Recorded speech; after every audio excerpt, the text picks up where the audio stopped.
ይሄን ቪዲዮ መስራት የፈለኩበት ምክንያት አንድ ቪዲዮ እያየው ነበረ ሰሞኑን የተለቀቀና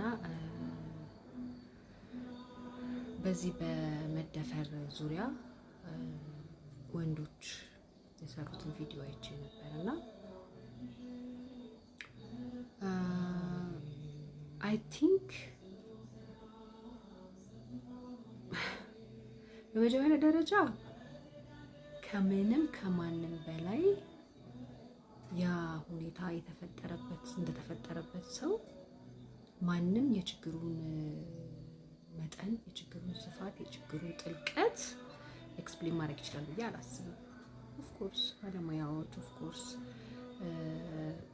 ብዙ ሰዎች በዚህ ጉዳይ ላይ ብዙ ነገር ይሰራሉ አይ ነው። ግን ከምንም በላይ ግን እንደ ማለት ወንዶች በዚህ ጉዳይ ላይ ምንም ባትሉ፣ ኔጋቲቭ ነገር ባትሰጡ፣ ምክንያቱም የመጀመሪያ ደረጃ መረዳት ያለባችሁ ነገር ምንም ያልሆነ ሰው ላይ ካሁን ይሄ ነገር እንደ ትሬንድ ሆነ ሁሉም ሰው እየተነሳ እንደዚህ ይላል የምትሉ እንደውም ሁሉም ሰው አላለም እንጂ ቤዚክሊ ሁሉም ሰው ተደፍሯል ብዬ በሙሉ አፌ መናገር እደፍራለሁ። አብዛኛው ሴት ተደፍሯል። በወንድም በአባት በአጎት ቤተሰብ ነን ዘመድ ነን ተብሎ በቤት ውስጥ በሚመጡ ሰዎች ተደፍሯል። እንደውም አሁን ወሬውም እየተወራ ስለሆነ ነው እንጂ ተደፈርን የሚሉ ሰዎች መውጣት የጀመሩት። እንደዚህ አይነት ወሬ እኮ ድሮ አልነበረም። እና እንደዛ ሳይደፈሩ ወጥቶ በመጀመሪያ ደረጃ ተደፈርን የሚል ሞራል ያለው ሰው ካለ ይበል።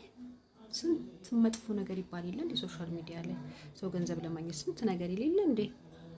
ግን አንድ በእርግጠኝነት የምነግራችሁ ነገር you have no idea ወጥቶ ተደፍሬያለሁ ብሎ ማውራት ምን ያህል ነገር ኮስት እንደሚያደርግ ቢታውቁት ኖሮ ምንም አትሉም ነበር። ግን you don't know መጥቶ ያንን ነገር ማውራት ያለው ብዙ አደጋ። ምክንያቱም እናንተ ይሄን ነገር የምትናገሩት ዳር ላይ ሆናችሁ ሜቢ አቴንሽን ለማግኘት ሜቢ you have your own reasons maybe you think እንደዛ ልክ የሆናችሁ ሊመስላችሁ ይችላል።